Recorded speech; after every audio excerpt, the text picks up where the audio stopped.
as we look back after what happened with January 6th, after with where we are.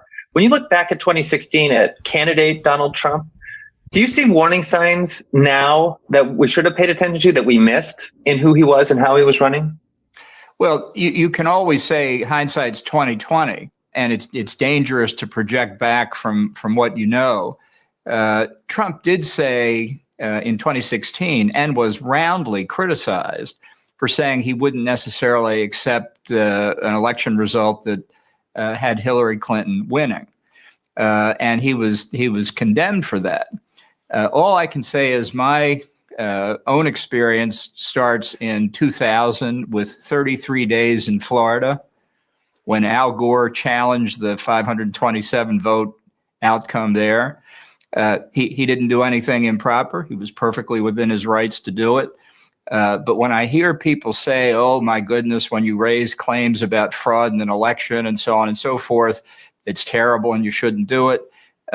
What Al Gore did for 33 days in Florida was drag the country through something that ultimately didn't change the outcome. I think it's important not to try and read too much into what Trump said in 2016, because when a lot of people would say that they were surprised at how far Trump went, others said, look back at what he said in 2016. Stacey Abrams said she was elected governor of Georgia in 2018. You got to see this by trying to dismiss the political coloration of all these things in retrospect. I think that's very useful. A lot of the people who were raising concerns at that time were the Democrats and were the Clinton campaign, who were making comparisons with Trump. Is he an authoritarian? Are his supporters what she called the alt-right and deplorables at one point? When you look back at that response from the Democratic Party, how do you evaluate it? How did you evaluate it at the time? And were they making things better or worse? Well, I think America today is suffering from a level of partisanship that you have to go back a long way in our history to find the equivalent of. And a large part of it is candidates attacking each other personally. But part of it is also attacking the candidate's supporters personally. I got into politics at a very young age because I cared about philosophy and policy. Now, I realize that's sort of hopelessly idealistic, but that's what it's all about to me. And the personalization, that's part of it too. There's no doubt about it. But we've gone too far. And Donald Trump, I think, is the worst example of it because that's all he knows. He has no philosophy. He doesn't do policy. It's all about him and those who oppose him. But there are plenty of others who contributed to the mess we're in now. Yeah, I mean, the reason I was asking was actually this morning in the New York Times, Ross Douthat had a column where he said the Democrats have constantly talked about the threat to democracy while moving leftward to a degree that makes it impossible to hold the center, and has repeatedly cheered on unfit Republican candidates on the theory that they'll be easy to beat. I mean, is that a perspective you would agree with? How would you characterize the Democrats' role, especially in that 2016 period? I think that it's a problem that we see in both parties. And I think that there are different manifestations of it. I'm not saying there's moral equivalence in every case, but I do think there's a distinct movement away from discussions of issues toward what Saul Alinsky used to talk about, to look at it from the Democratic or left-wing side, of personalizing attacks. And I think it's corrosive. You make a decision to join the administration in 2018, and that's after a period of already great chaos. Charlottesville has happened, and we've sort of seen how Donald Trump was as a president. What went into your calculation for why you would want to go and join that administration?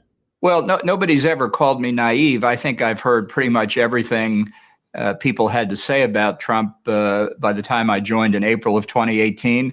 But I felt that my job was in, obviously, the national security space. I felt that Trump, like every president before him, would have been impressed by the gravity of his responsibilities, the weight of the decisions that he had, and that he'd be performing in a disciplined fashion because of the importance of even relatively small matters for our national security.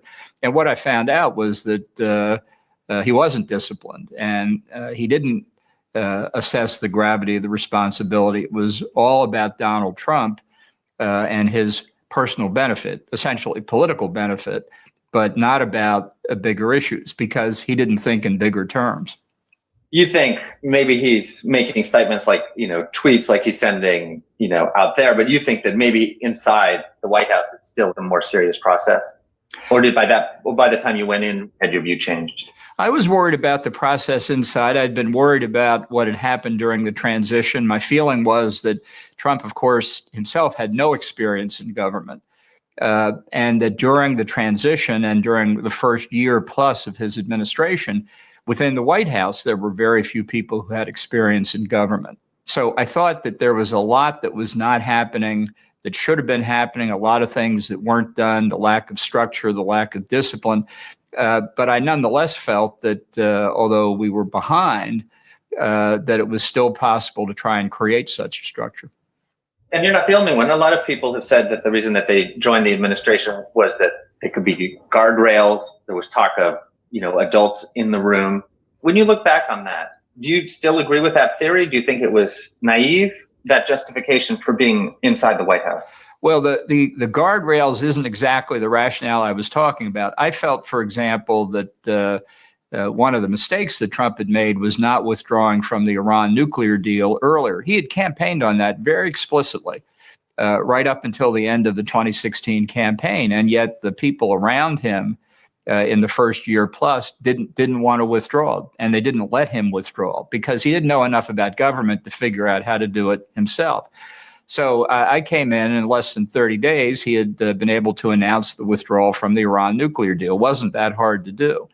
I'm afraid that what happened in those early months of the administration was that the so-called adults in the room were very happy to leak to the media that they were the adults in the room. And so it had engendered already a level of distrust and undermined the credibility of a lot of advisors that everybody else who came in afterward also had to cope with. It goes back to my concern, dating really to the transition, that it had just not been adequately conducted, so that the damage was done. It is possible, given it's Donald Trump, you could never have had a structured, orderly transition or 4 years of administration. But I think that the potential for that was badly compromised by the time I got there. One of the things that's startling about the Trump presidency is the admiration that he expresses for a number of strongmen or authoritarian leaders, from Vladimir Putin to Xi to Kim to a long list. When you were inside the administration, did you see that firsthand, that he seemed to have a respect for authoritarian leaders?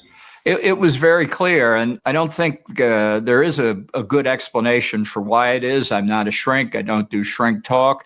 I think that Trump thought of himself as a big guy, and he looked around, he saw these other big guys. They sort of did what they wanted inside their countries. He probably wished he could do that, but he liked talking big guy talk with them, with Erdogan of Turkey, of all people, that sort of thing. And I think that was an aspect of his behavior. People have said, but doesn't that show he has authoritarian instincts? And I would just say very clearly, he's not smart enough to be an authoritarian. But does he have respect for democratic norms and institutions? I mean, you're a lawyer, you've spent much of your life in government and understand the bureaucracy, understand the way that it works. Did he understand that? Did he have a respect for the norms and institutions of American democracy? I don't think he knew what the norms and institutions of American democracy were. He had never had any real experience with them in his prior life. Nobody told him what they were in the White House. And I think the central point that is clear throughout his tenure as president is that it was always all about Donald Trump. And for him, the only norm that matters is, does this benefit me? Do you think that there was a wider effect of the way that he talked about institutions publicly, the way that he admired authoritarian leaders? Do you think that it had an effect on American politics, on how, say, Republican voters understood American democracy? Well, I think across society as a whole, faith in institutions has been undermined. It's a process that's been going on for decades. I think Trump was an aspect of it, in many respects, a distorted aspect of it. carrying it to greater lengths in some cases than others have. But you can see the same sort of attitude on the Democratic side as well. People like Bernie Sanders, who are so left-wing that their level of respect for institutions is almost non-existent. That raises a quick question about the Democrats during that period, because you're inside the White House when a lot of this is ramping up, when there's talk about Russiagate, the dossier, impeachment from the very beginning. What do you see on the other side of the aisle? What is it like inside the White House, and what's the political effect of the way that the Democrats approached the Trump administration? Specifically on the Russia collusion point, I think it had a negative effect on our ability to make any progress with Russia on issues that many people would have thought important. This constant harping on the collusion pushed Trump in a very defensive direction. He didn't want to admit that there was Russian interference in the 2016 election, which there quite clearly and obviously was, because he feared if he did admit Russian efforts to hack into information technology systems and the like, that it would undercut the legitimacy of his election. A very ironic point. And yet, after all the hoo-ha on Russia collusion, there's still no convincing evidence of it. In fact, the argument would be the Russians are a lot more sophisticated than approaching Donnie Trump Jr. to try and establish collusion with the campaign. If Trump or anybody in his campaign colluded with the Russians, they should go to the slammer for a very long time. But there's still no evidence of it that I find convincing, and yet the constant repetition of it in an effort, I think, to delegitimize Trump pushed him in directions that were very unhelpful and helpful to our efforts to do more to protect the integrity of election systems and our ability to talk frankly with the Russians. I mean, that's really interesting, because we say that Trump undermined the integrity and the results of the 2020 election. But you're saying the way that the allegations were being waged and going back to 2017, 2018, 2019, you see it as an attempt to delegitimize his election, too. I go back again to Al Gore's challenge to George W. Bush in 2000. Many people in the Democratic Party said then and say today that George Bush won the presidency by a 5-4 vote. And by that, they mean the Supreme Court decision that essentially brought the Florida recount to a conclusion. Now, as a veteran of the Florida recount, I can say that not only was the recount on Election Day a victory for Bush, the recount effort ended in a victory for Bush. Several academic and media recounts in the years since then all showed Bush winning. And yet this repetition that the Supreme Court intervened somehow and tilted the election to Bush has the purpose and the intent to delegitimize Bush's presidency. So when you get into this business in close races, and we do have a lot of close races in a divided political entity here, that kind of approach breeds cynicism all the way around. It also ties into Russian efforts to say, well, they were favoring Trump over Clinton. Maybe they were, if you look at the full body of it. But what they really favored was undercutting the legitimacy of American institutions, eroding the trust that people have, calling all of that into question. And when you have that kind of disarray in civility in politics, it endangers all of our institutions. So there's a lot of blame to spread around here. I want to ask you about the first impeachment and the politics of it, but before I ask you about that, the actual events of what happened, were they a warning sign? How do you understand, the phone call, the request, and what did they reveal about Donald Trump? As I became aware of what was happening between Trump on the one hand and Rudy Giuliani and a whole cast of other characters on the other, it became clear that somebody had put into Trump's mind that the authorized security assistance to Ukraine could be used as leverage to achieve political benefit for Trump by investigating what he thought was happening there, both with respect to the 2016 election and the missing Hillary Clinton server and efforts to undermine his 2016 campaign, as well as efforts with respect to the 2020 campaign involving Hunter Biden and a whole series of allegations. I tried to stay as far away from Rudy Giuliani and his merry band as I could. President's entitled to do political things. All presidents, especially those facing re-election, have legitimate First Amendment interest in running the most successful campaign that they could. It just didn't have anything to do with the functioning of government.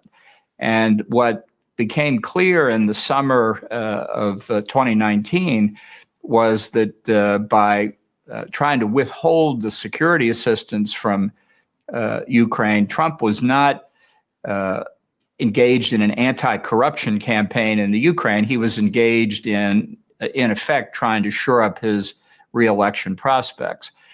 And my focus at the time was to free up $250 million of security assistance, authorization for which was going to expire at the end of the federal government's fiscal year on September the 30th.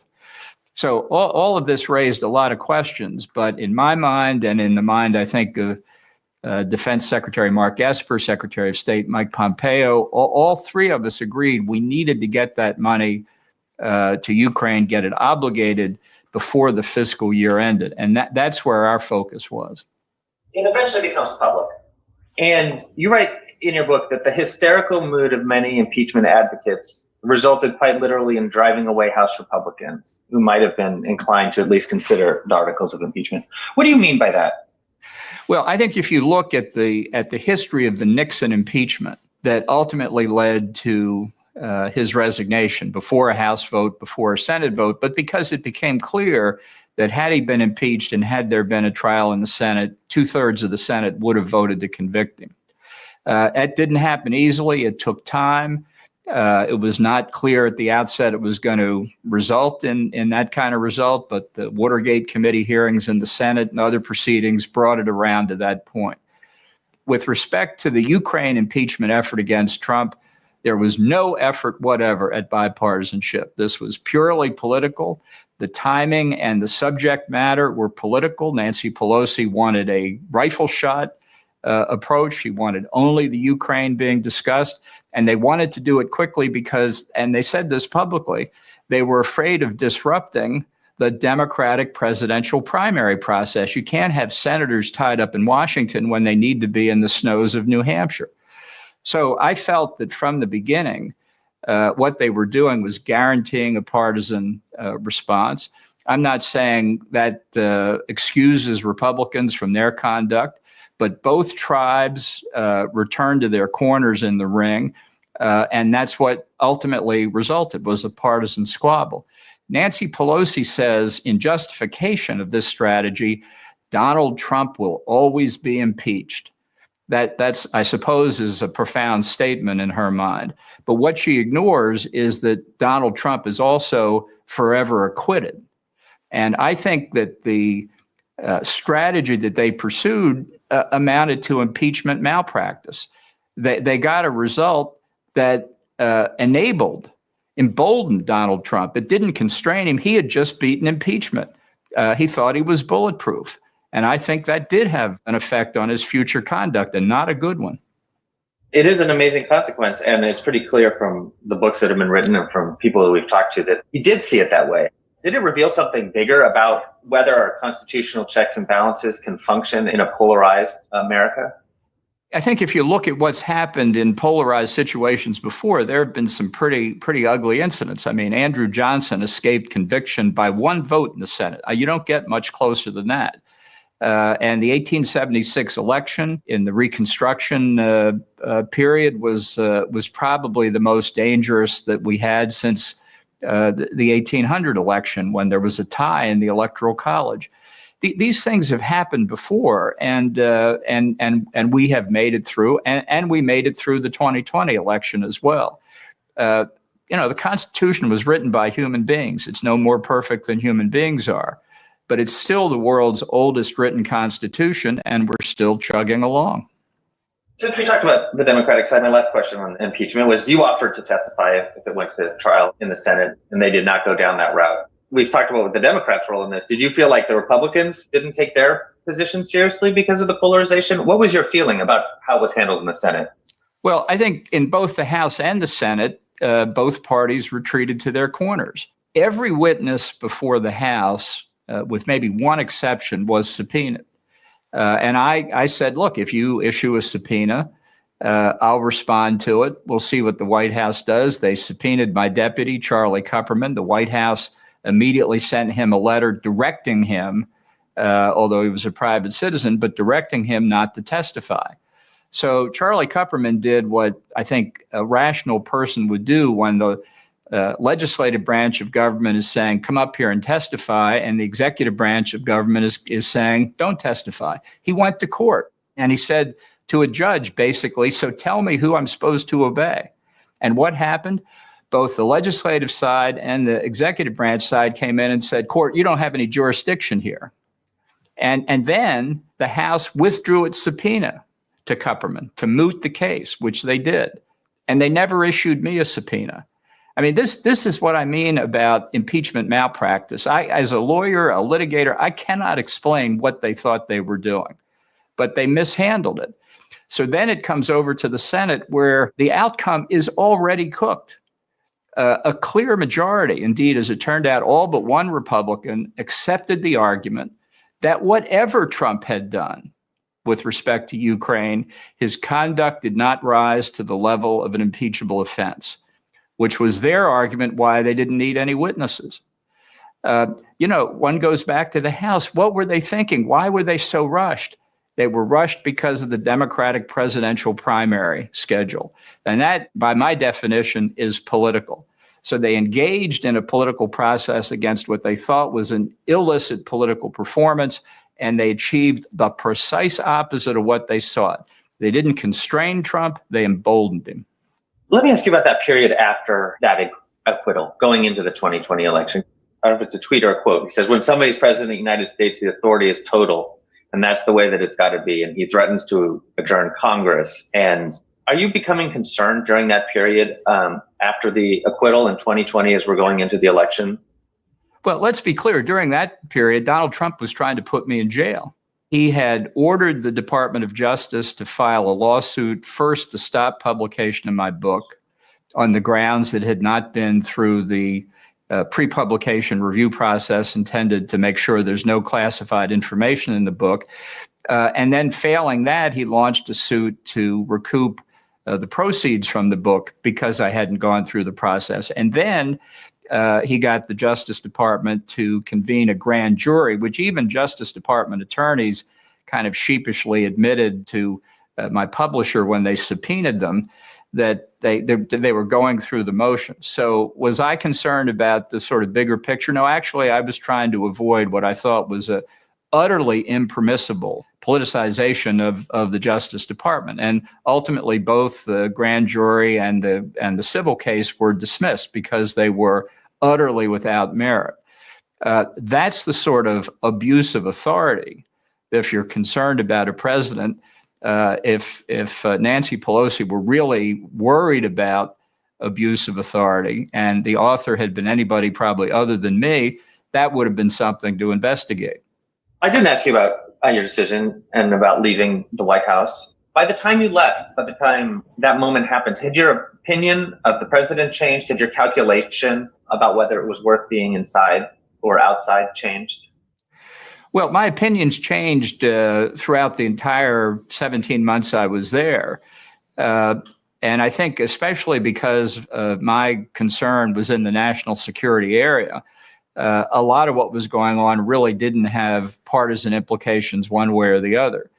But at some point, it was just impossible to try and perform in a way that was really accomplishing anything. I had thought about resigning any number of times before.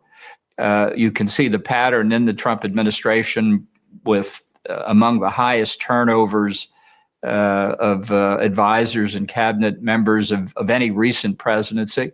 And I finally got to the point where the resignation letter that I had had on my home computer for a long time, I finally just pressed the send button and that was it.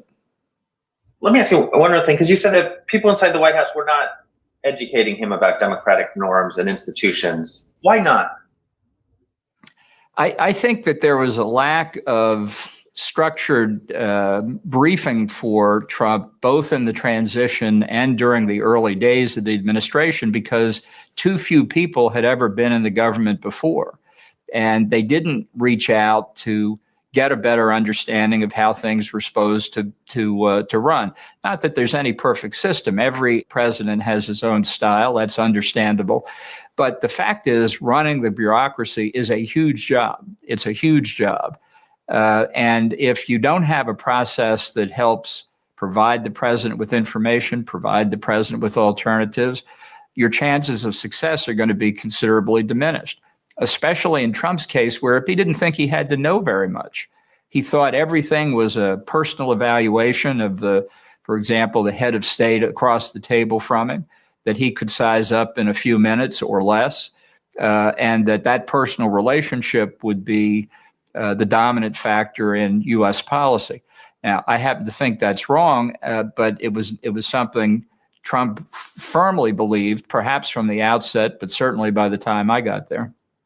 Was he centralizing power over that time as he's replacing advisors, bringing in sometimes less experienced people, as he's coming to understand his powers as president? Was he becoming more powerful or more of a central decision maker over those 4 years?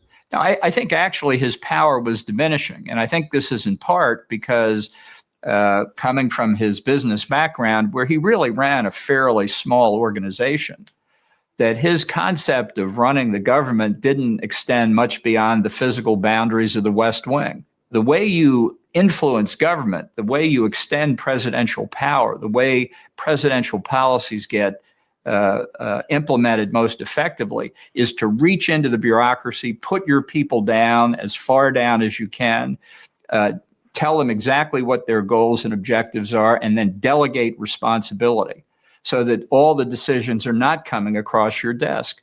And any president has only a certain amount of time in the day and only a certain number of things that can be decided. And the more things you insist on deciding yourself, the less your influence is going to be. I just think Trump had the slightest idea about that.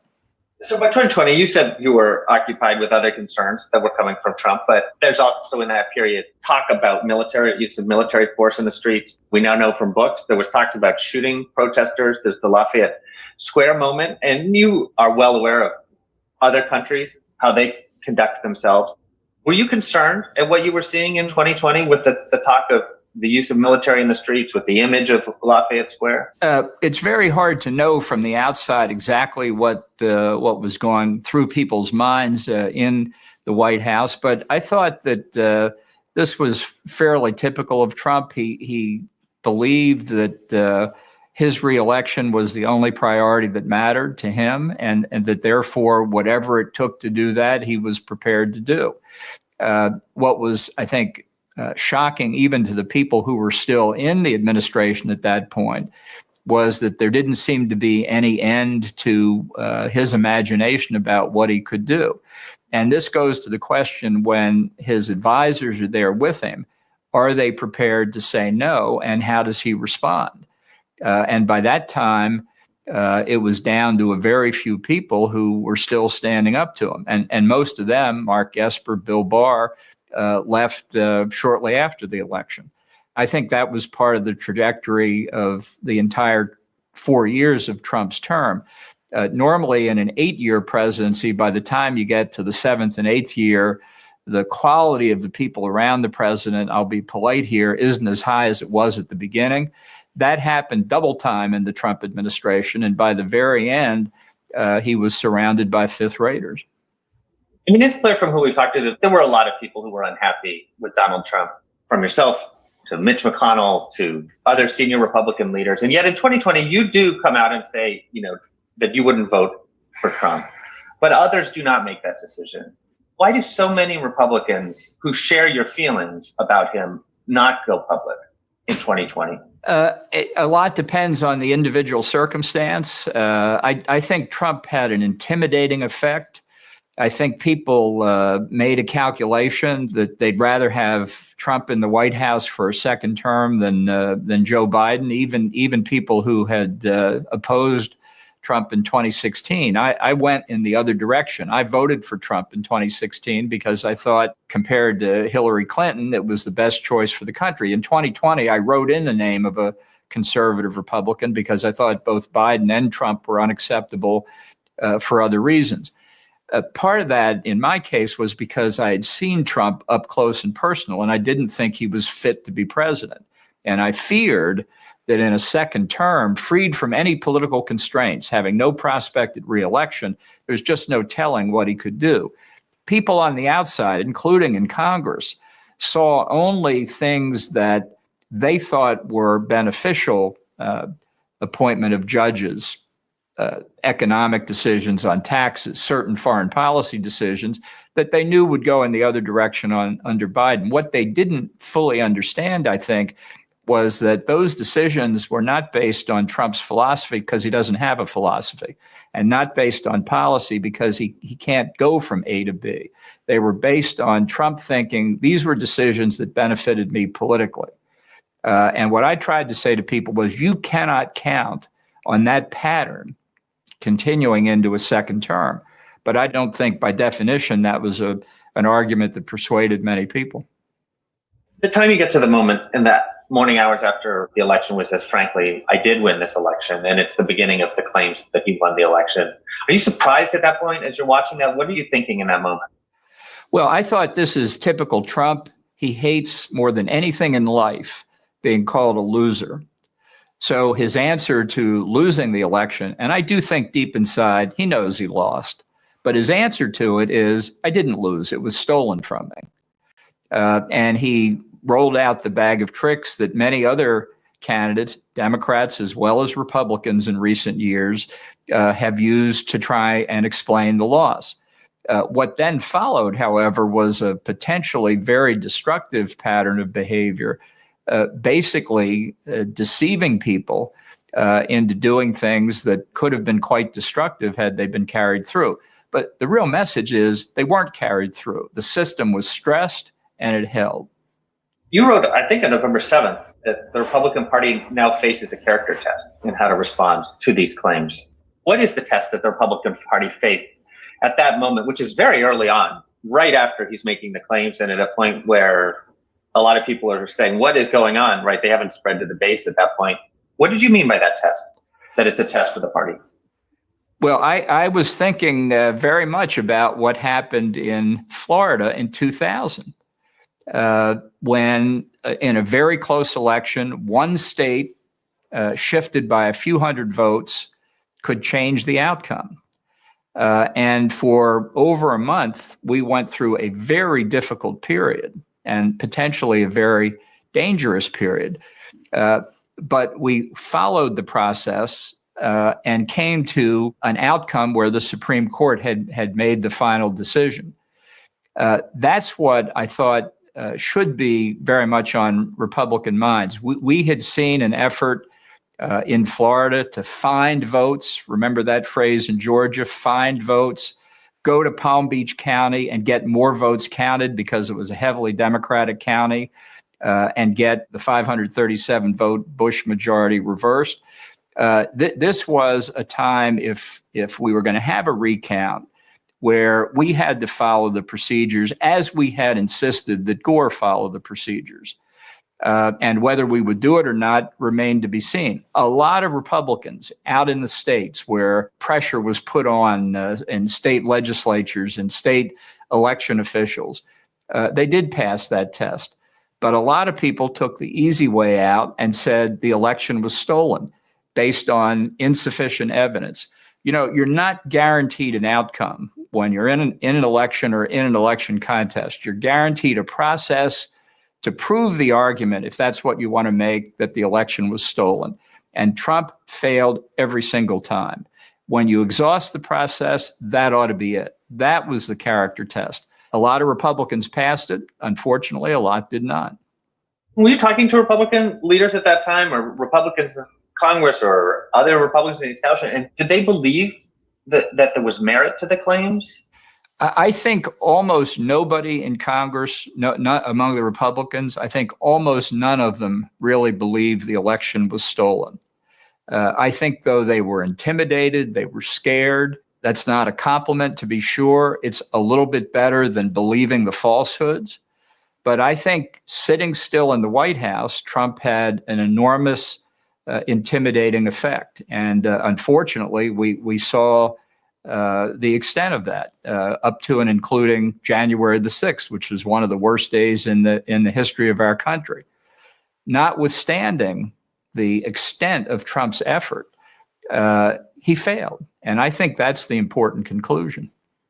One of the people who does stand up is Liz Cheney. Can you help me understand who she is, just to place her as a character in this? And then we can talk about why she might have made a different decision than other Republicans. Well, I've known Liz for over 20 years. I think she's a person of integrity and character. I knew and worked with her father in a number of different positions, and I think they share the same determination. And I think what they really share, and to me is most important, is that their involvement in politics is for philosophical reasons. They're not doing this for a career. They're not doing it to make money, that's for sure. They're doing it to advance a philosophy, which you can agree with or disagree with, but that's the purpose they're there. And I think what turned out, and I would say I was disappointed in this, was that too many Republicans looked at this as their jobs instead of how to govern the country. Were you talking to her in that time period? Sorry, what time period is this? This is between the election and January 6th? You know, I talked to her a number of times, whether how many in that period, I don't really recall. I was talking to a lot of people at that time. Yeah, I'm just wondering if you can help us understand, just from any interactions you might have had with her, what she would be saying, what she would be thinking in that period? Not really. I mean, I think things were moving very quickly, and a number of steps at points at which people thought, well, Trump will stop here. For example, that once the electors had been certified by the respective states, well before January the 6th, once that happened, it would be over. A lot of people believe that. A lot of people said they were telling Trump that that's it, it's over now. But because of his own unwillingness to admit that this could be happening to him, obviously it didn't. And I think it's there's no clear point at which people made a decision really one way or the other. It was the idea, I think, of challenging the electoral votes on January the 6th that really focused people's attention in a way it had not before. In particular, it focused attention on Mike Pence, who was under enormous pressure by Trump and others to do something that the vice president had absolutely no constitutional authority to do. And Pence withstood the pressure. And really, at that point, that was the end of it. Let me ask you about him, because you've been in meetings with him. I don't know if you knew him before the administration or not. But what was Mike Pence's role inside the Trump White House? Because he's often portrayed as somebody who's sitting there nodding along and who doesn't challenge Trump. But who was Mike Pence? I knew Mike Pence going back to his days in the House of Representatives, and always had a lot of respect for him. I think the country doesn't really know how much it owes to Mike Pence for what he did in the White House. We used to joke that he was the only one who couldn't resign because he had been elected. And there were many times when all of the rest of us would leave the Oval Office and he and Trump would be there alone. And at the end of that, he would come and say, here's the decision. And it turned out to be the right decision. So as I say, the country really does owe him a debt of gratitude. He's not going to talk about it. He now has his own political ambitions. But I think his integrity was something that was very important during this whole time. What is it about him that would make him able to resist that pressure? Because that pressure is tremendous. It's public tweets. I mean, we know what will happen on January 6th. Threats against him as they're chanting his name. And it's a multi-day effort to convince him. And the Eastman is brought in and there's legal arguments made on him. What is it about Pence? Why do you think that he makes the decision that he does? Well, I think he thought about things very deeply. I do think his religious faith was very important to him and helped steady him and his family in difficult times. And he was never afraid to reach out and ask people for their opinions and get advice and challenge people's assumptions. And so from experience in politics himself, having been a governor after serving in the House of Representatives, he knew what leadership was about, and he was trying to do the right thing as the Constitution provided, not whether it was in Donald Trump's personal political interest, which was the standard Trump was following. But he must have known there'd be a political consequence of going against President Trump. I'm sure he did. He's a good politician, but he did the right thing because his measure was not that he owed loyalty to Donald Trump. He owed loyalty to the Constitution and the country. And he tried to see by those lights what he should do and followed them and did the right thing. Liz Cheney, as we're getting up towards that January 6th moment, she writes a 20-plus page memo that quotes all Republican judges on why the fraud allegations are not legitimate. There's an op-ed signed by a lot of the former secretaries of defense. Why doesn't that convince a majority of the House caucus? It's such a powerful array, you would think that it would, and maybe at a different time it would have. But what did you think that said about the party and the politics? Well, I don't think it said good things. I think when you enter into political activity, you're not guaranteed to win. And if you're not prepared to accept losing, when in fact that is what happened, then you're rejecting the notion of constitutional government. You're saying, I get my way whether I won or lost.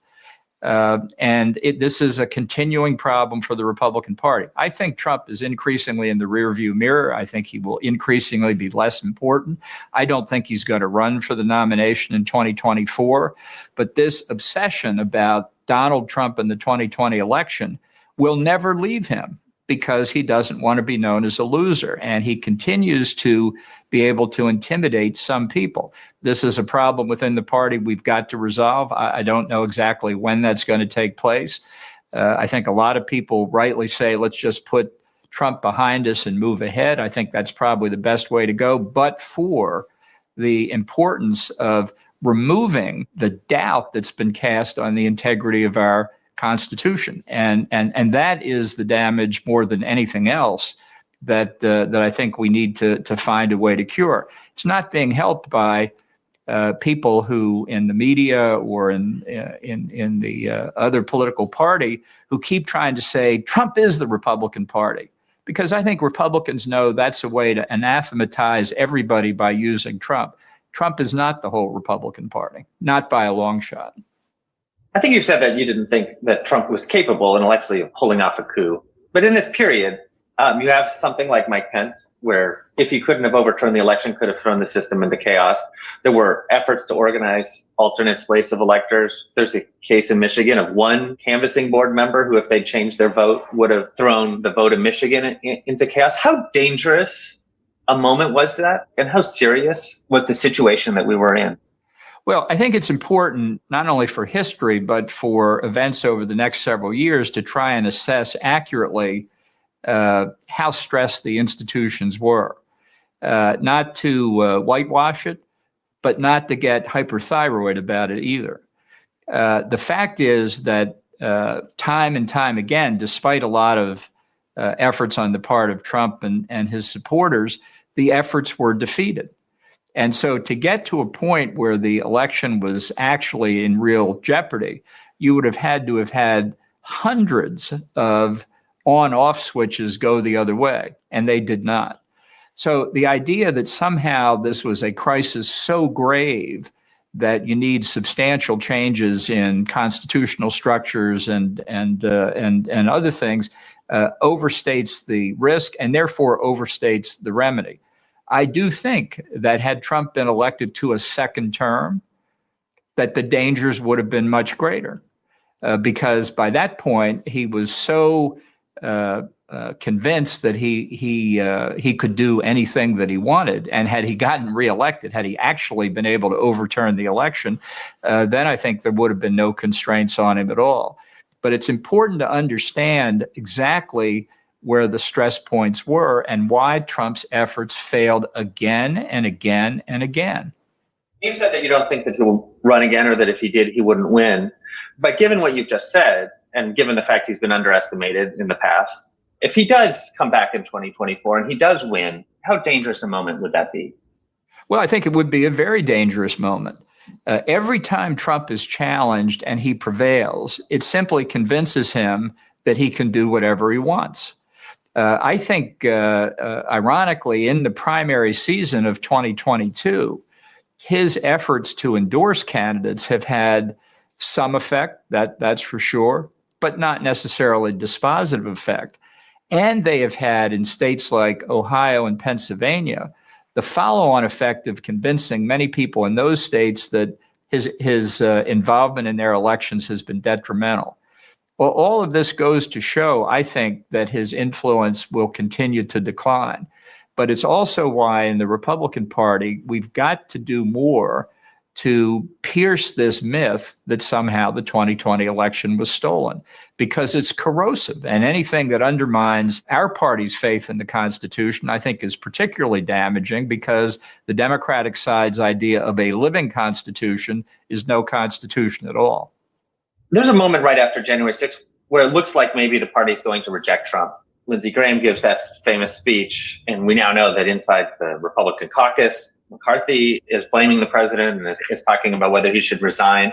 And not long after that, Kevin McCarthy arrives at Mar-a-Lago and has a picture with President Trump. When you look back at that moment and at the choice the Republican Party was faced with and how it decided, how do you understand the importance of what happened in those weeks after January 6th? Well, I think January 6th really showed what the potential danger of Trump's continuing influence was. And I think it's caused enormous divisions within the party and a lot of division about how to handle it. But I come back to the basic point that people should not be in politics to get a job. Ronald Reagan used to say, for example, he wanted people to join his administration, all of whom would take pay cuts to do it.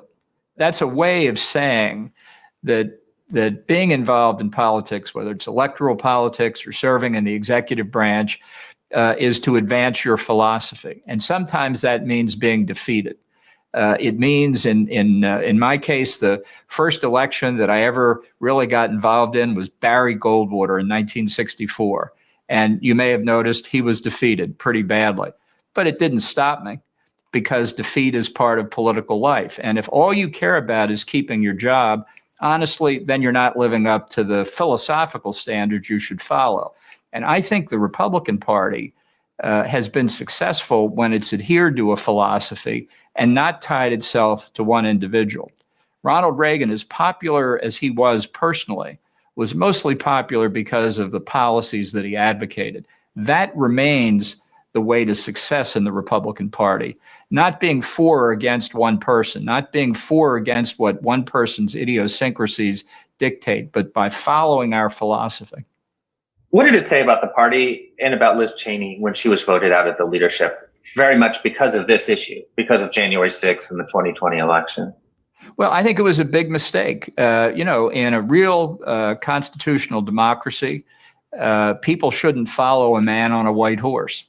That's what the caudillos do in authoritarian societies. What we should focus on is advancing the policies that are consistent with basic Republican principles. Trump doesn't have basic Republican principles. The only principle he has is Donald Trump. That's not a reason to push somebody out of the party leadership or out of the party. The old saying is politics is about addition and multiplication, not division and subtraction. Donald Trump's great at division and subtraction, not so good on addition and multiplication.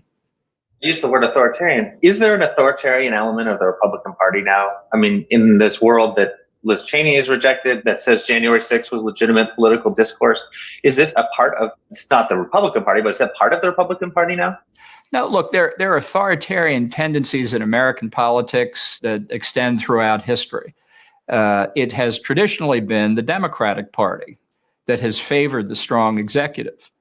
It's the idolization of Franklin Roosevelt and the buildup of power in Washington, the diminution of state power. So the push toward greater centralization of authority in the federal government and in the executive branch over the past century has been Democratic. So when we talk about authoritarianism, let's look at the philosophical side of it. It's Republicans who favor limited federal government and who favor spreading power back to states and localities. It's the Democratic Party that for 100 years has pushed for more authority in Washington. We talked about what happened if Trump came back, but what is the danger if this polarization continues, if these trends in either or both parties towards authoritarianism, towards questioning elections? We've talked about election legitimacy being questioned in 2016 and in 2020. What's the risk for American democracy of where we are? Well, I think the civic culture of any democratic constitutional system is important. And it was certainly important to the framers of the Constitution. They understood that. And we've seen it come into disrepair in recent years. But it's a mistake to say that because it's bad now, it's not going to get better. It would only take one major crisis for the country to be able to pull back together.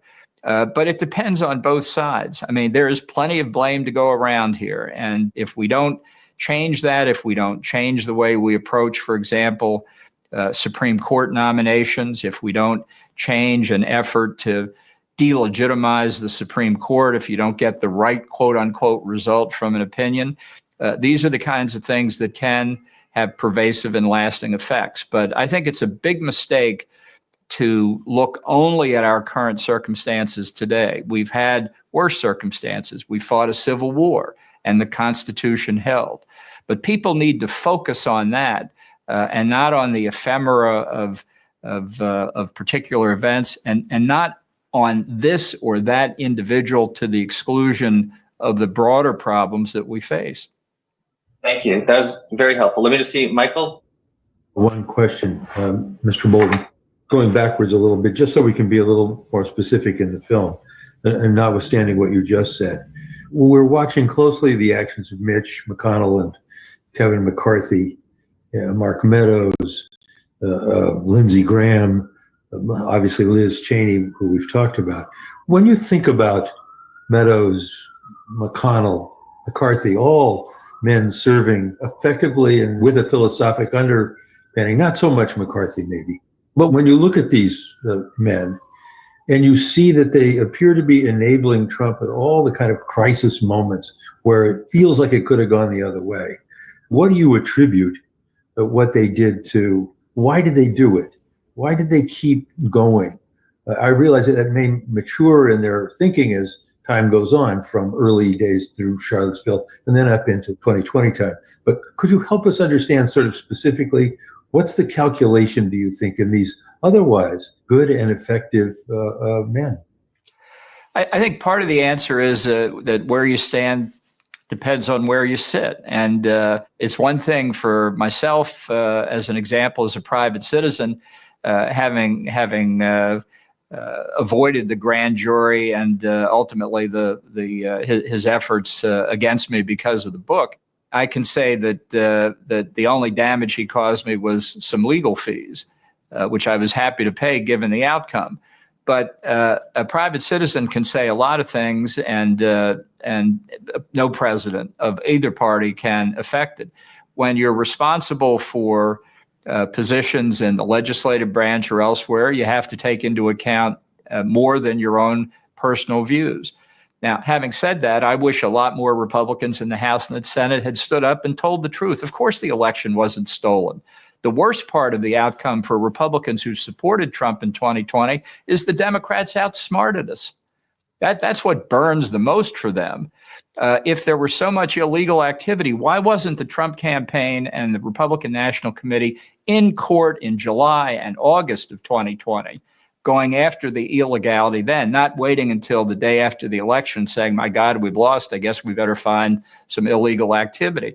This is incompetence on the part of the Trump campaign, the RNC, and Trump himself. And that burns people up too. So there are a lot of motives involved. So what's the answer? The answer is try and determine what the truth is. The truth is Trump lost the election, period, close quote.